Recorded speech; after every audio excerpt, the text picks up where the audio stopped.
The reality is so much more complicated than like liberals and like the Anti-Defamation League and stuff like that. These people have never been to prison. They've never, I'm not going to say they've never seen the inside of a prison. They might have visited once or twice, but they don't really know how these things work.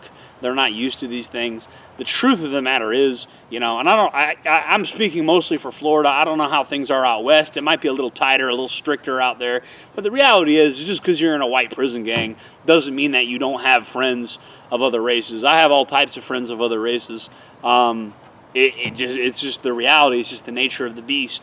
Everybody thinks that if you're in a white prison gang, that means you hate everybody that's not white, and that's not really how things work in there. Furthermore, another thing people don't realize is white prison gangs are not white nationalist like political groups. There might be some overlap between them. There might be some white prison gang members that get involved with that stuff. But as a whole, white prison gangs are for protecting each other, good business. It's like a business union type thing. If somebody screws you over and you're in a gang, well, it becomes gang business a lot of the time. Not all the time, but it does in there. So it basically, it puts you, it's almost like a damn trade union to where if somebody fucks you over and this other person's in a gang, it becomes a gang-related dispute. You see what I'm saying? It's like, hey, your brother screwed over my brother, and it becomes that. So basically it keeps transactions happening smoother. So when you do a transaction, you're representing your gang, and when they do a transaction, they're representing their gang. It's basically like, it's almost like a damn trade union type thing. I don't know how to explain it, really. It's like this thing that makes transactions run smoother. Okay, especially when you're dealing with larger sums of money, it basically becomes it's a very business-oriented thing. These criminal enterprises, and so what these people get wrong about these white prison gangs is you think that you see some guy with a huge swastika tattooed on his head, and you think that means he hates all black people. Well, not really. If you go through his tablet, he probably has a bunch of rap music on there, and he probably has like 10 friends that are black. At the end of the day, he believes in his culture or whatever. He believes in his race, but he's not like a supremacist. Not really. Not in any meaningful sense. It's really just tribalism. It's really just about standing up for your group's interests and all that. And this is something prison inmates have figured out. And it's something that America, to some extent, is starting to figure out. Human beings are just naturally tribal. And another thing is you don't need to be super racist all the time. If you have a swastika tattooed on your head in prison, everybody knows you're a white boy. So you don't have to be super racist all the time. That's completely unnecessary. Everybody knows what tribe you belong to. So you don't have to be, oh, look at me, I'm a fucking racist, I'm a white supremacist. You don't have to do that all the time. Because it's like, bro, you got a swastika tattooed on your head. So it's just like, why would you do that? And the answer is you don't. You don't have to constantly toot your horn about how white you are and stuff if you have tattoos like that.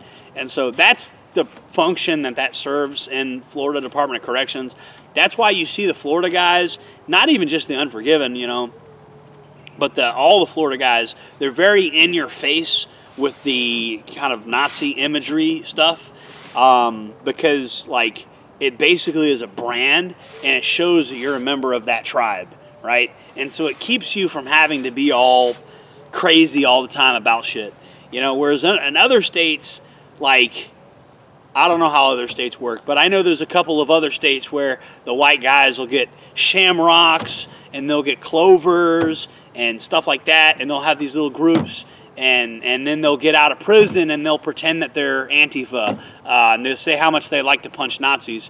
I'm talking to you, J.D. DeLay. That's J.D. DeLay right there. But yeah, I mean, that's the thing, bro. J.D. DeLay was in a white group. I'm pretty sure Irish Pride didn't have any black members. Then he gets out of prison and he starts talking about punch a Nazi this, punch a Nazi that. Bro, I don't want to, come on. And then most of these YouTube channels really exacerbate the problem.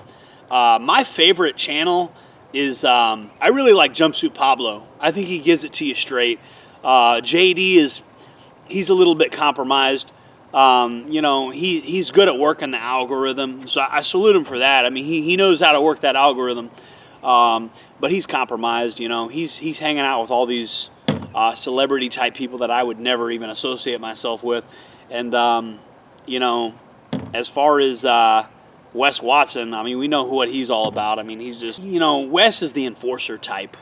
He's not the shot caller type. He's the enforcer type, which the shot caller looks like a chud usually, and the enforcer looks like a Chad. So that's another thing. That's a topic for a whole other video. Most of the solid white dudes you see come out of prison, they were either part of a white gang or they were part of a white section of a black gang. Like, so yeah, that's how things really work in there. And you know, people get confused about the whole Aryan prison gang thing. You know, it's not it's not what Hollywood makes it out to be. It's not political at all. It's more of a business thing and a tribal thing and a protection thing. You know, people protect each other. You know, and you know what separates me from Wes Watson and J.D. DeLay? I'll openly admit that I was protected by my tribe, that my tribe kept me safe.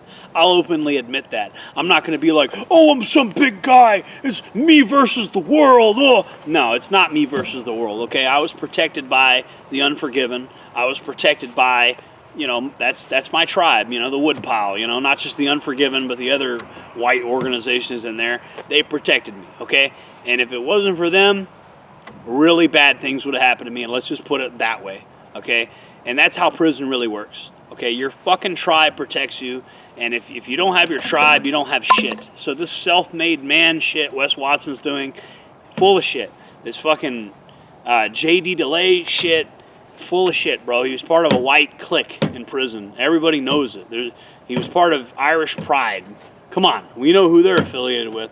It's just, it doesn't, he's just misrepresenting who he was in there, and we know how prison works.